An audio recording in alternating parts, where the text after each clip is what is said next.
പാലേറും നാടായ പാലേരിയില് പാടിപ്പതിഞ്ഞൊരു പാട്ടുണ്ടല്ലോ.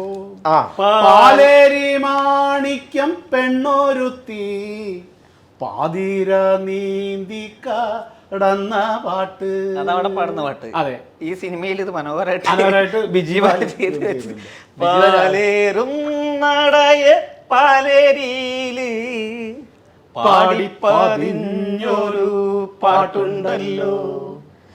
ഭയങ്കര ഫീലുള്ള പാട്ടാണത്. അവളച്ചെറലെ മീനിന്റെ ഒപ്പം നീന്തി കളിച്ച് വളർന്ന എന്ന് പറഞ്ഞു ഹൈ പിച്ച് സ്കെയിലിൽ ഭയങ്കര മ്യൂസിക്കിന് എനിക്ക് തോന്നുന്നു സിനിമയില്. അതല്ല, മ്യൂസിക്കിൽ മാത്രമല്ല ഒരു പ്രത്യേക ടോൺ ഉണ്ട് ഈ സിനിമക്ക്. ഇല്ല, കളർ ടോൺ. അതെ, ഒരു പ്രത്യേക ടോൺ ഉണ്ട്.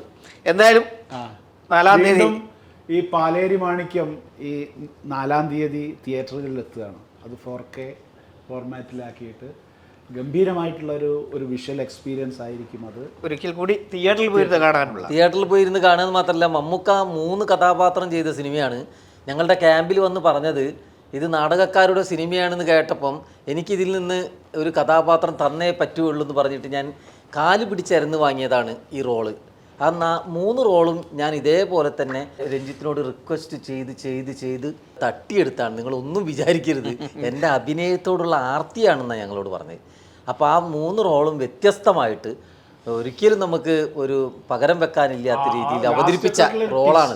അതെ, അതിന് ദേശീയ അവാർഡും മാത്രമല്ല അതുവരെ കൊണ്ടുവന്നിട്ട് ലാസ്റ്റ് ട്വിസ്റ്റ് ഒക്കെ വല്ലാതെ അത്ഭുതപ്പെടുത്തുന്ന ക്ലൈമാക്സ് നമ്മൾ ഇറങ്ങാൻ പോകുന്നതുകൊണ്ട് പറയുന്നത് ശരിയല്ല. ഞാൻ പറയുന്ന അതിൻ്റെ ഒരു ട്വിസ്റ്റും അതേപോലെ ആ സിനിമയെ ട്രീറ്റ് ചെയ്തൊരു ആ നോവലിനെ വളരെ സിനിമാറ്റിക് വേർഷൻ ആക്കി മാറ്റുമ്പോൾ അത് എങ്ങനെ പറ്റും നമ്മൾ ആലോചിച്ചാൽ അത് ആലോചിക്കും. നമ്മള് എപ്പോഴും ഒരുവിധം ആളുകൾക്കൊക്കെ പറ്റുന്നത് അതിൻ്റെ ഒരു പദാനുപത തർജ്ജമ എന്നൊക്കെ പറയുന്ന മാതിരിയുള്ള. പക്ഷെ ഇത് അതങ്ങനെയല്ല. അതിൽ എനിക്ക് ഓർമ്മ വരുന്ന 1-2 സംഭവങ്ങള് ഇപ്പോഴും ഞാൻ പറഞ്ഞ ഒരു ജീവിതവും മരണവും മറ്റേ 2 തോണി അവിടെ നിന്നിട്ട് ഈ ഇയാളുടെ ഒരു കല്യാണം ഇങ്ങനെ വരുന്നു, ഒരു ബോഡി അങ്ങോട്ട് പോകുന്നു. ഹരിദാസ് അതായത് തിയേറ്റർ, എനിക്ക് തോന്നുന്നു തിയേറ്റർ ഇമേജ് സ്ക്രീനിലേക്ക് അപ്ലൈ ചെയ്ത ഒരു ഇല്ലേ സീൻ കോമ്പോസിഷൻ ആയിരുന്നു. അതൊരു മലയാള സിനിമയില് അങ്ങനെ ശവമായിട്ട് വരുന്നത് ഞാനാണ്. ആ കുട്ടീന്റെ ശവം, പെങ്ങളെ ശവമായിട്ട് വരുന്നത് പൊക്കന്റെ കല്യാണം. ഇത് രണ്ടും മരണം സംഭവിച്ചിരിക്കുന്നത് ഇവൾക്ക് തന്നെയാണ്. പക്ഷേ കല്യാണവും മരണവും രണ്ടും ഒരേ പോലെ. അല്ല, വില്ലന്മാരൊന്നും പറയാനില്ല. ഇതിന്റെ ഏറ്റവും വലിയ അവസ്ഥ വെച്ചാൽ നിങ്ങളൊക്കെ ഏത് കഥാപാത്രത്തെ സിനിമയിൽ അഭിനയിക്കുന്നു എന്നുള്ള ഏതാണ്ട് അറിഞ്ഞു കഴിഞ്ഞിരുന്നു. അതിന്റെ അവസാന ദിവസം വരെ ഞാൻ ഈ സിനിമയിലുണ്ടെന്നുള്ളത് ഞാൻ അറിയില്ല. അതാണ് എന്റെ ഏറ്റവും വലിയൊരു. രഞ്ജിത്ത് അത് മനസ്സിൽ സൂക്ഷിച്ചിരിക്കുകയായിരുന്നു. എനിക്കറിയില്ല, കാരണം എൻ്റെ ഒരു കാസ്റ്റിംഗ് ഡയറക്ടറുള്ള ഒരാളാണ് എന്നെ നിയമിച്ചത്. അത് കഴിഞ്ഞ് നിങ്ങളൊക്കെ എല്ലാവരും സെലക്ഷൻ 10-60 അപ്ലിക്കേഷൻ എല്ലാം സെലക്ട് ചെയ്തു, ക്യാമ്പ് വരെ എത്തി. അപ്പോൾ രഞ്ജിത്ത് പറഞ്ഞ ക്യാമ്പിൻ്റെ കൂടെ വിജയൻ പുറത്തുണ്ടാവണം ഇവരെ. അപ്പോൾ എൻ്റെ കൂടെ ഒരുപാട് നാടകങ്ങൾ ഒരുമിച്ച് അഭിനയിച്ച മുരളി മേനോനാണ് ക്യാമ്പിൽ ക്ലാസ് എടുക്കുന്നത്. അപ്പോൾ ഞാനൊക്കെ മുരളിയാണ്, പിന്നെ എൻ്റെ സുഹൃത്തുക്കളാണ് നാടകക്കാർ മൊത്തം. അപ്പോൾ ഞാൻ പുറത്തിരുന്ന്. പക്ഷേ ലാസ്റ്റ് ദിവസം വന്നപ്പോഴാണ് ഇതിൻ്റെ എല്ലാ ചാനലുകാരും പത്രക്കാരെയൊക്കെ വിളിച്ചിട്ട് ഓരോ കഥാപാത്രങ്ങൾ ഇൻട്രൊഡ്യൂസ് ചെയ്യാണ് രഞ്ജിത്ത്. ഇതാണ് ഇതിൻ്റെ പലരും മണിക്കത്തിലെ ഇന്ന കഥാപാത്രം ചെയ്യുന്നത്, അങ്ങനെ അവരൊക്കെ ഹാളിൽ ഇരിക്കുമ്പോൾ അതിന് കുറച്ച് മുന്നേ ഈ രഞ്ജിത്തമ്പാടി എൻ്റെ അടുത്ത് വിളിച്ച് വന്നിട്ട് പറഞ്ഞേ, ഇല്ലടാ ഇവര് നിങ്ങളെ താടി വരും. അതുവരെ എനിക്ക് കൂടുതൽ താടി ഉണ്ടായിരുന്നു. അപ്പം ഞാൻ പറഞ്ഞു, എന്തിനാ എൻ്റെ താടി പഠിക്കുന്നത്? അഭിനയിക്കുന്നവരൊക്കെ അവിടെയല്ലേ അടിക്കുന്നത്, പുറത്തിരിക്കുന്ന എൻ്റെ താടി എന്തിനാണ് പഠിക്കുന്നത്? അപ്പോൾ അതല്ല, നിങ്ങൾ പഠിക്കുക രഞ്ജിത്ത് സാർ പറഞ്ഞു. ഞാൻ പറഞ്ഞു, ഇവിടെ എന്തിന് അങ്ങനെ കുറച്ച്. പിന്നെ ഞാൻ നിന്ന് കൊടുക്കുക, കാരണം എൻ്റെ താടി പഠിച്ച മുഖം ഞാനും കണ്ടിട്ടില്ല ആദ്യമായിട്ടാണ്. അപ്പോൾ ഒരു ഇത് കാണണമല്ലോ ഒന്ന്. അങ്ങനെ താടിയൊക്കെ പഠിച്ചു കഴിഞ്ഞപ്പോൾ ഒരു ചപ്പടാച്ചി തോർത്തും കൊണ്ട് കൊണ്ടുവന്നിട്ട് എനിക്ക് തരുന്നു ചേറായ വെച്ച്. ഇതെന്തിനാ നിങ്ങൾ ഉടുക്കുന്നത്, പാൻ്റൊക്കെ അടിക്കുന്നത്? ഞാൻ പറയും, ഇത് എന്തിനാ, എന്താവശ്യം? എനിക്ക് അപ്പോഴും മനസ്സിലായില്ല. പക്ഷെ ഇതിങ്ങനെ കെട്ടിയപ്പോൾ ഒരു വേഷം എനിക്ക് തോന്നി വേലായുധനാണെന്ന് ഞാൻ ഒരിക്കലും വിചാരിച്ചില്ല. എവിടെയെങ്കിലും എന്തെങ്കിലും സ്വപ്നം കണ്ട റോളാത്. അവസാനം വരെ ഒരു സസ്പെൻസ് ആയിരുന്നു. നമുക്ക് അറിയില്ല ഏതാണ് ക്യാരക്ടർ വരാൻ പോകുന്നത്. അവസാനം എല്ലാവരും ഇൻട്രൊഡ്യൂസ് ചെയ്ത് കഴിഞ്ഞപ്പോഴാണ് ഞാൻ വരുന്നത്. എല്ലാവരും എന്ന് പറയരുത്, എന്റെ പ്രായം വെച്ച് ഒരിക്കലും ഞാൻ സ്വപ്നം കാണില്ല. എനിക്കും കിട്ടൂല, പക്ഷെ എനിക്ക് സ്വപ്നം കാണാലോ. ആർട്ടിസ്റ്റുകളൊക്കെ ഇരുന്നതിന് ശേഷമാണ് ഞാൻ വരുന്നത്. അപ്പം ഞാൻ വളരെ ഗൗരവത്തോടെ വന്ന് എല്ലാവരും ഒന്നും ഇങ്ങനെ നോക്കി. എൻ്റെ കൂടെ നാടകത്തിൽ അഭിനയിച്ചവരും ഞാൻ ഡയറക്റ്റ് ചെയ്ത പ്ലേയിൽ അഭിനയിച്ചവരൊക്കെയാണ്. ഞാൻ സത്യം പറഞ്ഞ വിജയേട്ടൻ തന്നെ ഡയറക്റ്റ് ചെയ്താണല്ലോ നാടകത്തിൽ. എനിക്ക് ഭയങ്കര സന്തോഷമായിരുന്നു വിജയേട്ടനെ ചെയ്യുന്നത്. അപ്പൊ ഞാനത് വന്നിട്ട് രഞ്ജിത്തിന്റെ അവിടെ അങ്ങനെ അടുത്ത് വന്ന് അവിടെ ഇരുന്നു. ഒരൊറ്റ കുട്ടിക്ക് ഇത്ര കൊല്ലങ്ങൾ എൻ്റെ കൂടെ നാടകം അഭിനയിച്ചവരും എൻ്റെ കൂടെ നാടകം എൻ്റെ കീഴിൽ എൻ്റെ സംവിധാന കീഴിൽ അഭിനയിച്ചു ഇവർക്ക് ആർക്കും ഒരു ഒന്നുമില്ല, ആരാന്ന് മനസ്സിലായില്ല. അങ്ങനെ അപ്പൊ രഞ്ജിത്ത് അതിൻ്റെ അടുത്തിൽ ചെറിയൊരു ഡ്രാമ ഇട്ട് ഇതാരാ ഇയാളെ ഇങ്ങോട്ട് കയറ്റി വിട്ടു, ആരാണ് ഇങ്ങോട്ട് ഇതാരും നോക്കാനില്ല ഇവിടെ എന്നൊക്കെ പറഞ്ഞത്. അങ്ങനെ ഞാൻ ചിരിച്ച് രഞ്ജിത്തിൻ്റെ അടുത്ത് പോയി ഇരുന്നപ്പോൾ പെട്ടെന്ന് ഞാൻ ചിരിച്ചു പോയി.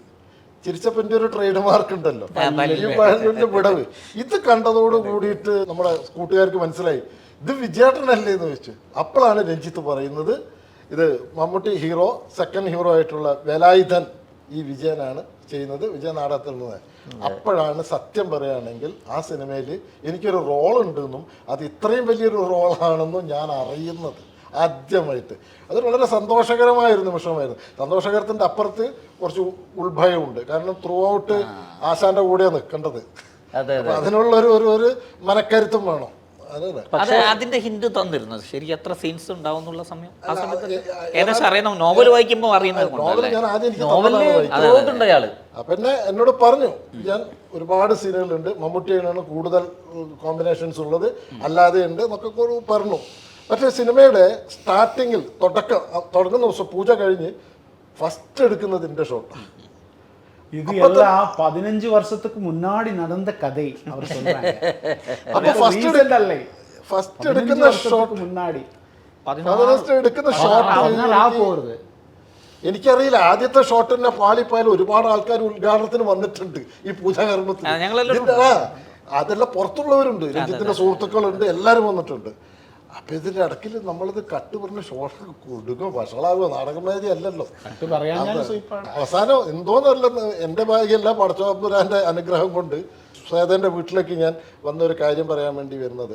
ഫസ്റ്റ് ഷോട്ട് ഉടനെ ചായ ബ്രേക്ക് ആവും, മനസ്സമാധാനം.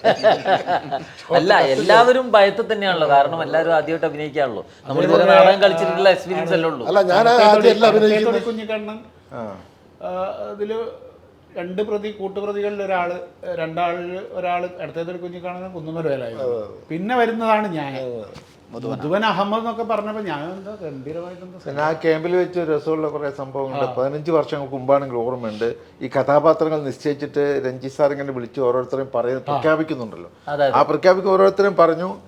പിന്നെ നമ്മൾ ആകാംക്ഷയോടെ ഞാൻ ഒരു അമ്പാടി നമ്മളെ കൂടെ ഉണ്ടായിരുന്നില്ലേ, ഒരു മെലിഞ്ഞിട്ടുള്ള, ഞാൻ പൊക്കനായിട്ട് അയാളെ ഞാൻ മനസ്സോണ്ട് ബിനോയ്. അപ്പൊ ശ്രീജിത്ത് ഇങ്ങനെ ഇരിക്കുന്നു. അപ്പൊ നമ്മുടെ പൊക്കനായിട്ട് ശ്രീജിത്ത് കൈവേലി ഊയന്റെ പടച്ചോനെ ഒറ്റ വീയലയുടെ അതെനിക്ക് ഇപ്പോഴും ഒരു ഓർമ്മയാണ്. അതായത് ഒരിക്കലും പ്രതീക്ഷിക്കില്ല.